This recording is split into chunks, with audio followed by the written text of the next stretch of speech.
Monsieur, bonjour, une émission de la place du village comme vous les aimez. Nous sommes dans un très beau village, petit village des Aravis, dans le département de la Savoie, on précise bien, au pied du col des Aravis. Le village s'appelle La Giette. Ici, ça s'écrit La Gietaz, et on dit La Giette, ce n'est pas monsieur le maire qui dira le contraire. Monsieur le maire, bonjour. Bonjour à vous. Alors, La Giette ou La Gietaz, comme on dit? Moi je dis la giette pour les intimes. Tout le monde dit ça. Voilà, tout le monde dit ça, c'est vrai. Mais on dit la giette en Aravis aussi, comme ça les Aravis c'est connu quand même. Absolument. Un peu plus, voilà. Alors, monsieur le maire, quand je dis beau village, il y a un clocher remarquable, une petite place du village, la mairie, et puis derrière une toute petite école, on en reparlera. On est dans un village authentique, monsieur le maire, ici. Tout à fait, et c'est ce qu'on cherche à préserver. Notre équipe municipale cherche à préserver ce côté familial et au contraire, on essaie d'encourager les jeunes à revenir au pays. Voilà. Du fait qu'on a lancé un lotissement communal sur la route de Col des Aravis qui s'appelle au lieu dit les Mortines et nos parcelles sont déjà quasiment toutes vendues. Donc c'est preuve que les jeunes veulent revenir au pays et tiennent un autre village. Voilà. C'est une bonne nouvelle, monsieur le maire. Combien de Gétois aujourd'hui, en 2017?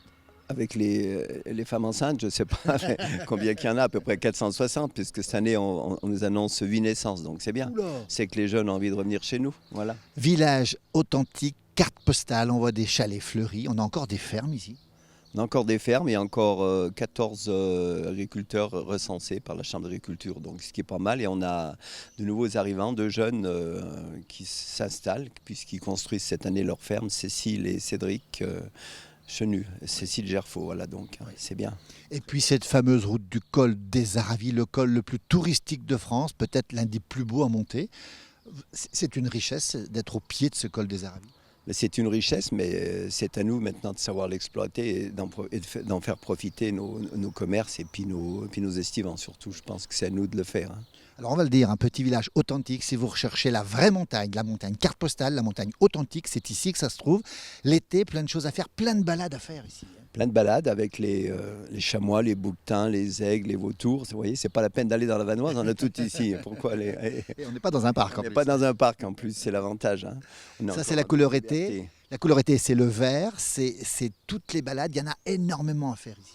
Il y a de quoi faire, aussi bien en sortie pédestre qu'en VTT. On a de beaux circuits, on a le tour du Val d'Arly à faire en 3 jours. Donc c'est très bien situé pour s'éclater en haute montagne. En VTT, maintenant avec les vélos électriques, en plus, ça aide beaucoup et ça favorise plein de choses. Et puis la couleur hiver, on rappelle, hein, relié aux portes du Mont Blanc, Megève, Combloux, tout ça, ça fait partie du même domaine skiable. Voilà, on a un seul domaine, donc les portes du Mont Blanc, comme vous venez de le citer, qui est un beau domaine, qui plaît bien, puisqu'on est en cumul. Le sommet est à 1930 mètres, pas très haut, mais le côté Giette est situé nord, donc très enneigé. Qualité de neige, oui. Super. Et de la raquette à faire, et du ski de rando aussi à faire ici. Beaucoup de ski de randonnée, raquette bien sûr aussi. On rappelle que parfois l'hiver, c'est arrivé, hein, les routes sont bloquées, hein, c'est assez rare quand même en France.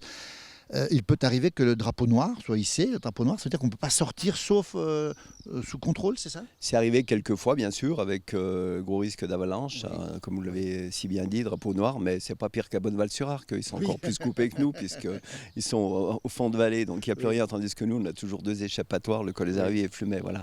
Oui. On arrive toujours à s'en sortir. Oui. Et la preuve, vous voyez, je suis toujours en forme, alors c'est clair, les avalanches conservent. On va en reparler dans un instant.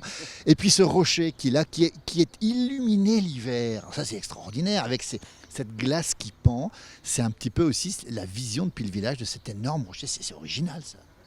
Il s'appelle le Rocher de la Ville, c'est pour ça qu'en 2000, moi j'étais déjà élu, j'ai été adjoint avec l'ancien maire Nicolas Giguet qui malheureusement vient de décéder.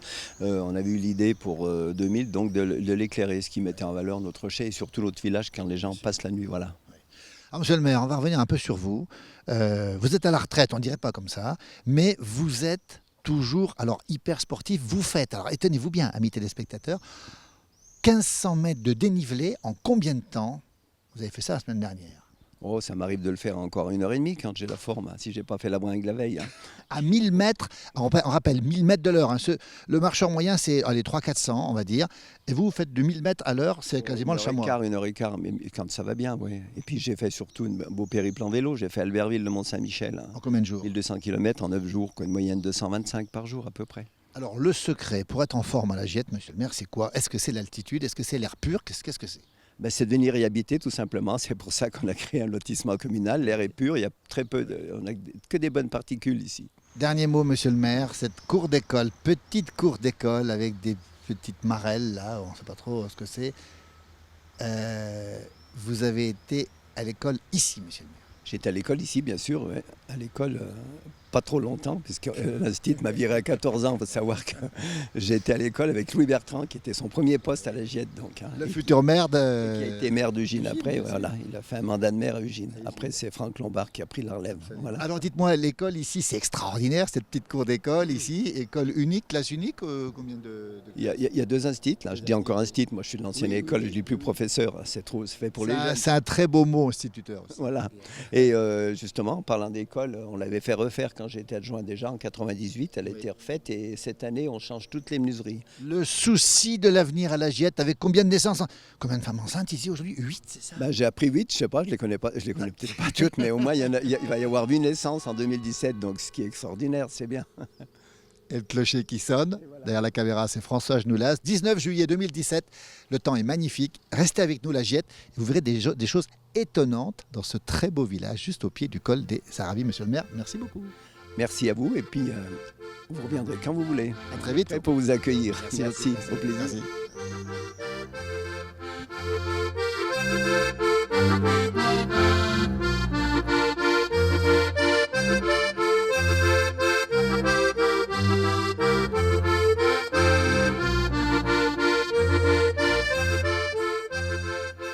Toujours ici dans ce magnifique village de la GIET, ici on rappelle au pied du col des Aravis, on est en Savoie, à peu près à 1200 mètres d'altitude. À mes côtés maintenant, encore un habitant, un bibolé encore. Bonjour Michel. Bonjour. Michel, il faut savoir qu'à la GIET, ils s'appellent tous Bibolé, Poré ou Bouchec, c'est ça? J'ai résumé? Résumé assez rapidement, mais oui. Combien de cousins vous avez ici? Oh, des cousins, on les compte pas, parce que c'est vrai que ça en fait quelques-uns, mais c'est vrai qu'on les compte pas. Et vous les Je suis connaissez? incapable de vous dire. Est-ce que vous les connaissez tous seulement? Non, je pense pas. Non. Non, ça serait prétentieux de dire qu'on les connaît tous. Oui. Michel, vous êtes adjoint à l'urbanisme, mais on ne va pas du tout parler de politique avec vous. Vous avez un parcours sportif hors du commun.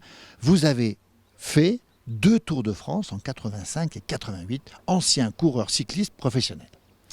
Et oui, c'est vrai, c'est toujours de bons souvenirs d'en reparler, puisqu'on a commencé le vélo à la GIET à l'âge de 17 ans environ. Et on voyait passer donc ces coureurs cyclistes qui montaient le col des Aravis. On se dit, oh là là, comment ils font? Comment ils font? C'est des surhommes, c'est pas possible. Finalement, on a commencé le vélo, on s'est entraîné de plus en plus. Et puis un jour, on est dans ce peloton, puis on dit finalement, c'est pas impossible, quoi. Ouais. Pour devenir professionnel, il faut avoir des qualités, Michel. Il faut certes avoir des qualités, il faut aussi se trouver au bon moment et au bon endroit, parce que tout le monde, même avec des qualités, ne passe pas professionnel. C'est donc Luis Ocaña qui m'a fait passer professionnel.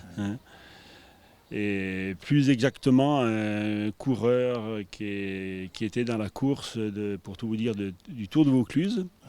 Et dans ce Ventoux, je les ai un peu ennuyés, on va dire, les pros. Et donc ce coureur qui s'appelle Marcel Tinazzi. Marcel Tinazzi, Marseillais. Marseillais. Il est venu me voir le lendemain, il me dit, écoute mon petit, je parlerai de toi en haut lieu. Ah oui. Puis ça est resté là, et puis quelques mois après, au mois de juillet, Louis Ocaña appelle à la maison, parce que j'habite juste en dessous, là, chez mes parents. Écoute Michel, ça t'intéresserait de passer pro? Je dis, si je fais du vélo, c'est pour ça. Et il me dit, viens me voir à Morzine, au Tour de France, en juillet, c'était en juillet, et puis il m'attendait dans sa chambre, on a signé le contrat, et puis voilà. J'étais heureux oui, tout simplement, heureux comme un gosse, quoi. Alors Michel, 2 Tours de France que vous terminez d'ailleurs brillamment. Comment ça se passe quand on fait le Tour de France? On rappelle 85, c'est Bernard Hinault qui l'emporte, 88, c'est Pedro Delgado.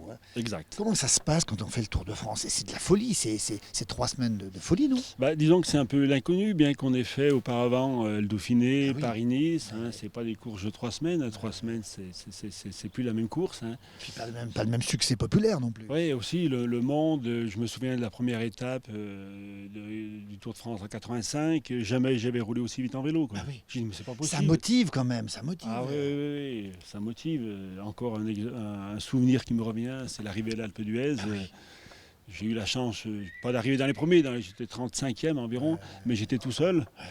Et à 3 km de l'arrivée, je vois cette foule. Je dis, qu'est-ce que je fais? Je ralentis, parce qu'à l'époque, il n'y avait pas de barrière. où je fonce dedans. Donc j'ai foncé dans la foule et effectivement, il fallait, tout le monde s'écartait. Et les 3 derniers kilomètres, je pense que c'était du plat pour moi. Hein. Ah oui, Ah à ce ouais, point-là. c'était Ah ouais. phénoménal. Ah ouais. Ah ouais, extraordinaire. Alors, D'ailleurs, d'en reparler, ça me... on sent l'émotion, Ouais, Michel, qui ouais, rejaillit. ouais, ouais. Alors, quand on finit le Tour de France, parce que le faire, c'est une chose, mais le terminer, c'est encore... Quand on arrive sur les Champs-Élysées, ça fait quoi comme impression? Bah, la première année, en 85, c'était relativement difficile parce que je pensais bien abandonner dans le col de Persroute dans les Pyrénées, tellement que j'étais Fatigué. fatigué. J'avais fait Paris-Nice, Dauphiné avant. J'ai mis pied à terre, donc c'était pas un bon moment. Un soigneur est arrivé, il m'a dit écoute Michel, le Tour de France ça s'abandonne pas, il m'a remis sur le vélo, il m'a donné à manger, à boire, puis finalement j'ai bien terminé. Mais j'ai laissé, c'était difficile de finir le Tour en 85. Donc j'ai eu au moins une année après, j'étais tous les jours fatigué après. Pour s'en remettre. Pour m'en remettre. Bien sûr. Ouais. J'ai puisé trop au fond de ce que... Mais enfin bon, ça s'abandonnait pas, mais avec du recul peut-être que j'aurais dû. Enfin bon. Il y a des liens qui se créent avec les coureurs. Oui, sans se voir très souvent, mais enfin bon, on était, comment on va dire, on était souvent dans la même galère, donc ça Oui, rapproche. oui, ça hein. rapproche beaucoup. Ça rapproche. On va montrer les maillots que vous avez portés, hein, on va les rappeler. Ça, c'est mes 2 premières années professionnelles, donc chez Fagor, avec un directeur sportif, Louis Soucagna. Ah bah oui, carrément. Ouais. Et c'est pas n'importe qui. Vainqueur de Tour en 1973. Et puis la RMO, la fameuse équipe de Grenoble, hein, et la directeur Bernard Thévenet. Oui, Bernard Thévenet, vainqueur du Tour de France également. Bien Oui. sûr, 2 fois. Deux fois. Et donc, première année, directeur sportif Bernard. Valais. Non, deuxième année, Deuxième. Bernard Vallet, Bernard Valais. Oui. en 88. C'est important l'équipe, hein, on ne le dit pas, mais c'est pas uniquement un sport solitaire, le vélo, il y a une équipe avant tout. Ah ben, tout à fait. Donc, chez RMO, on devait être une vingtaine. Donc, après, il y a une petite sélection pour le Tour de France, puisque à l'époque, c'était 9. Enfin, c'est toujours 9 coureurs. Je crois que l'année prochaine, on va passer à 8, il me semble. Hein. Donc, 9 coureurs. Puis après, bon, c'est vrai que 3 semaines ensemble, ça crée... Il faut se supporter. Oui, mais on est tous de bonnes... on supporte en tant que sportif professionnel. Michel, vous encouragez les jeunes giettois, les gamins à faire du vélo? Ah oui, parce que le vélo, je veux dire que le sport en général, hein, c'est une façon de s'ouvrir sur l'extérieur. Hein. Ça permet de sortir. Enfin, je vois pour ma part, j'aurais pas fait de vélo. J'aurais pas été au bataillon de Joinville, j'aurais pas connu donc les différents pays qu'on peut connaître. Bien sûr. Hein, c'est une satisfaction. Bien sûr. Donc encourager les enfants, les jeunes à faire du sport en général. Après, s'ils ne font pas du vélo, il n'y a pas que ça dans la vie non plus. Hein, mais le sport en général aussi, j'y tiens quoi. Merci beaucoup pour ce parcours, bravo pour ce parcours en tout cas étonnant, cette vie étonnante, parce que c'est quand même un peu une vie ordinaire, c'est moins qu'on puisse dire. Oui, avec des hauts et des bas, mais bon, c'est une vie, oui, le fait de hauts et de bas quoi. Mais ça aide par la suite aussi. Merci Michel. Mais de rien, merci Au à vous. revoir à vous.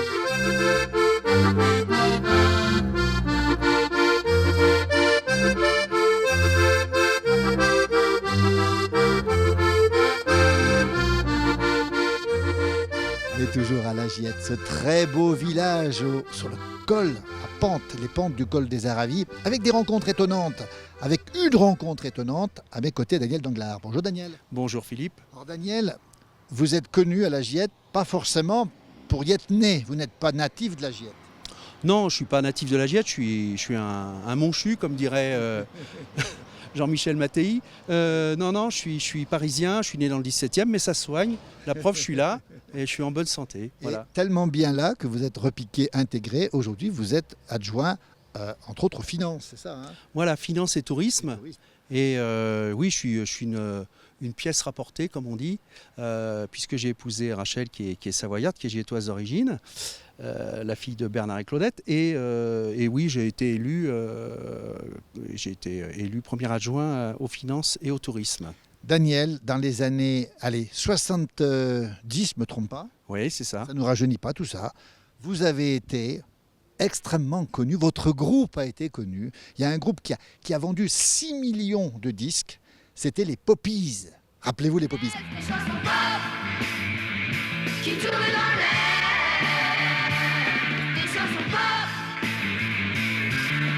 musique populaire, musique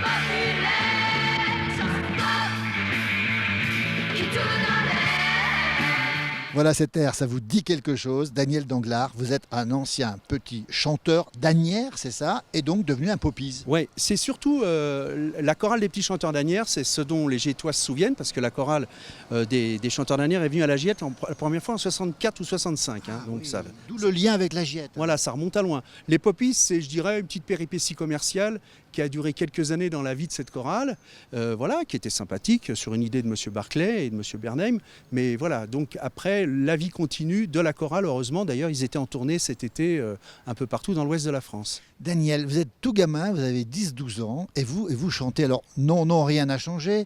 Il y a Isabelle, je t'aime, qu'est-ce qu'il y a encore? Des grands tubes. Hein. Oui, il y a Love, Love You, Bof Amour, il y a des chansons pop. Enfin bon, il y a pas mal de choses qui ont été enregistrées par les poppies. Par la suite, il y a plein de chansons qui ont été chantées avec différents artistes, dont celle un petit peu plus célèbre que les autres avec Cabrel, il faudra leur dire, dans les années 80. Donc ça a fait une technique vocale qui a fait que la chorale a pu rester à un niveau acceptable pour enregistrer une chanson en 3 heures en studio, ce qui n'est pas facile.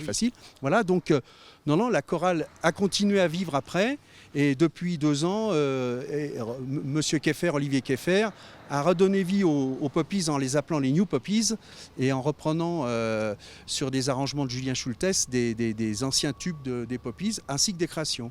Daniel Danglars, la Giette, poppies. Est-ce qu'on peut avoir aujourd'hui, 19 juillet 2017, un petit extrait de ces moments qui nous ont bercés, qui ont bercé notre enfance? Je me souviens, moi j'écoutais ça à la radio, sur Europe 1, sur France Inter, sur RTL. On peut ou pas, Daniel? Alors, Philippe, est-ce que vous avez dans vos relations une personne qui s'appelle Isabelle? Oui, certainement, oui. Bon, certainement, ouais. Oui. Donc, elle a eu 10 ans.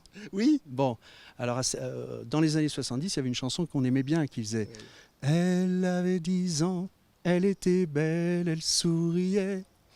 Elle habitait en face de chez moi, on se parlait. Et de ma fenêtre, timidement, je lui disais « Isabelle, Isabelle, Isabelle, Isabelle, je t'aime. » Voilà. C'est pas beau tout ça? Et ça nous rappelle des beaux souvenirs, bien sûr. Et cette voix, vous l'avez gardée, mais vous chantez encore ou pas aujourd'hui? Dans ma salle de bain, exclusivement. En tout cas, c'était pour nos téléspectateurs de la place du village. Daniel Danglars, un poppies à la Giette. Les liens entre les poppies et la Giette, ça continue ou pas? Bien sûr, ça a continué, ça s'est d'ailleurs manifesté, illustré au cours de Giette en Chœur, qui est un festival qu'on organise avec le comité des fêtes sur la Giette. Donc Giette en Chœur, on a fait venir des chorales locales, la plupart d'ailleurs, qui étaient locales, ainsi que les petits chanteurs d'Asnières qui sont revenus en 2016. Et on projette un nouveau festival, c'est un peu dans les têtes, pour 2020. Eh bien tiens, retiens la date. Juste après, on va rencontrer celle qui vous a fait revenir pour la 2e fois à la Giette et qui vous a fait rester à la Giette. Elle s'appelle Rachel, vous la connaissez bien. Oui, je crois, ça me dit quelque chose. À tout de suite.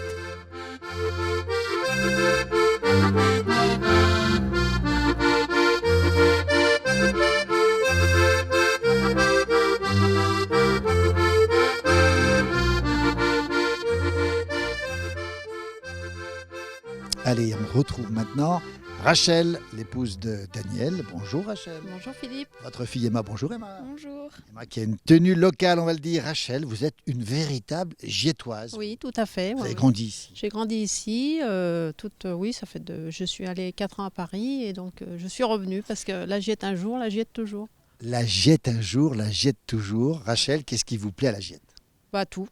Chaque fois C'est-à-dire que je me balade, les paysages, tous les jours, on se dit qu'on a la chance d'habiter une si belle région. Vous faites beaucoup de balades, vous profitez pleinement de ces montagnes. Oui, tout à fait. Ça donne quoi comme bonheur? Ça donne de la sérénité, ça donne du calme? Ça donne un bien-être, ouais. C'est vraiment reposant et ressourçant. Vous qui avez vécu 4 ans à Paris, vous pourriez revivre à Paris durablement? Non, C'est un non catégorique. c'est un talent catégorique, tout à fait. Alors votre fille Emma a grandi ici. Emma, quel âge tu as? Emma 13 ans, Tu rentres en quelle classe? 4e, 4e au collège? Émile Allais. À Megève, c'est ça? Oui, Tenue locale, on l'a dit, dans un instant. On va l'écouter parce que tu joues de l'accordéon. Oui. Depuis combien de temps? 6 ans. Alors pourquoi tu as fait le choix de l'accordéon, Emma? Parce que j'ai une tante qui joue de l'accordéon et elle m'a donné envie de jouer de l'accordéon.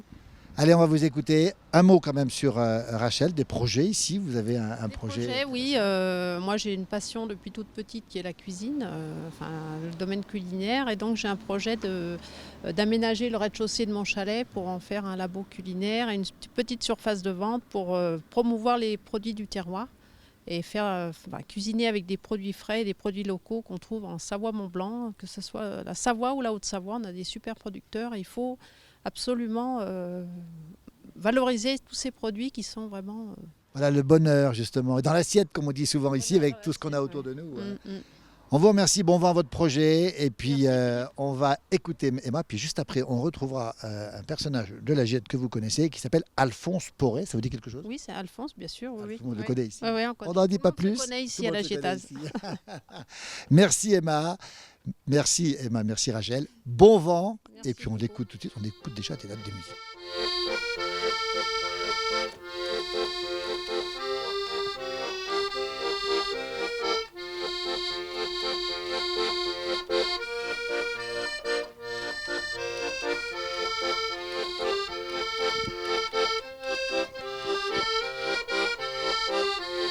Allez, la Giette, comme si on y était ici au pied du col des Aravis, avec des figures à la Giette. Alphonse, bonjour. Bonjour. Natif d'ici depuis 81 ans. 81 ans, oui. Vous avez grandi là. Ah oui. L'armée en Algérie, Ça ressemblait à quoi dans le temps, la Giette, Alphonse? ça ressemblait à un village campagne. Ouais. Ouais. Les gens de la campagne descendaient à la messe le dimanche, on allait boire un canon au bistrot. Ouais. C'était quoi? Tout le monde avait des vaches. Tout le monde, hein? Avait des vaches. Ah oui, oui. Alors, Alphonse, ici, on rappelle qu'on est à la Giette, il y a les avalanches qui tombent. Ben oui, Racontez-nous un peu. comme partout, mais... Pas partout quand même. Les Parisiens, ils n'ont pas d'avalanche. Non, mais dans les montagnes, où il y a de la neige, Ouais. ça arrive... Vous avez vu tomber des avalanches? Ah oui, on les a assez vus tomber. On descendait par le rocher de la ville. Là-bas. Ah oui. Ouais. Ça fait du bruit. Ah ben ça a fait un grondement, oui. Et qu'est-ce qui se passe ce jour-là? L'avalanche, elle a emmené le moulin? Ah oui, puis ça a démonté le château un peu plus haut, là, Oui. qu'on appelle le château. Là. Oui. En haut de la cordée, tu sais où c'est la cordée? Oui. Elle est passée dans le village quasiment là. Ah ben là, elle est descendue, puis c'est pas loin, oui. Ah oui. Où il y a le nomade. Là. Oui. Les gens vous ont cru mort, c'est ça, hein, malheureusement. Ils ont pensé. Je ne Racontez-nous. savais pas si j'étais là-bas, Bah parce oui. que des fois, j'allais garder le renard l'hiver. Gardez-le. Le renard. Ah oui. Ouais, alors des fois, j'aurais pu me trouver là-bas. Quoi. Je serais au ciel maintenant. Attendez, gardez le renard, ça veut dire quoi? Ben, on était à l'affût, quoi. Oui. On donnait à manger au renard l'hiver. Oui. Et puis, on se réveillait. Je le veillais dans le moulin. Quoi. Ouais, Alors, ouais. Quand on le voyait arriver, on tirait. Vous en avez tué beaucoup des renards? Ah oui, des fois, une dizaine, 20. Par hiver? Ah oui. Vous faisiez quoi de la peau? Ah, mais une fois, ça, on les vendait. Ça passait des fois des types qui travaillaient les peaux. Quoi. Et puis vous Grondement, quoi. vous aimez la Giette. Vous n'avez jamais quitté la Giette, sauf pour partir en Algérie. Ouais. Toujours été à la Giette. Et les cloches, vous aimez ça? Ah oui. Une fois, je m'en occupais beaucoup. Ah oui? J'allais là au-dessus, après ils ont tout changé. Là. Pour l'horloge, pour Ouais. le mettre à l'heure. C'est pas mal. Quoi. Maintenant, bon, c'est... Vous avez eu des vaches quand vous étiez jeune, vous ou pas? Non, non. Non. Papa tenait la seule épicerie du village, hein, c'est ça? Ouais. Non, moi, j'étais chasseur aussi. Chasseur aussi. Ouais. Président de chasse. Vous êtes monté en alpage aussi? Vous montiez de temps en temps l'été en alpage? Ah oui, des fois, on allait se promener. Quoi. Ouais. Ouais. Et le béret? Ah, puis le béret. Vous l'avez toujours eu? Ah oui. À quoi il sert? Bah, je sais pas. On ne sait pas trop. Faire un peu. Alphonse, on va vous remercier pour ce témoignage. Restez avec nous. On va dire au revoir à nos téléspectateurs. Derrière la caméra, c'est François Genoulaz. Venez à la Giette. Toute saison, l'hiver, il y a du ski. Vous en faites du ski? Ah non, moi, c'est pas mon... Pas votre truc. Non. Du ski l'hiver, vous avez des balades l'été. La Giette, c'est authentique. C'est un village carte postale avec beaucoup de fleurs, on l'a vu dans cette émission. Et on va remercier François. Tiens, les cloches pour finir, Alphonse. Oh, c'est joli comme prénom, Alphonse. Ouais. Ouais, c'est joli. Comme Alphonse Daudet. Alphonse de... Daudet. Ah ouais, Alphonse de... Ouais, ouais. Merci, Alphonse.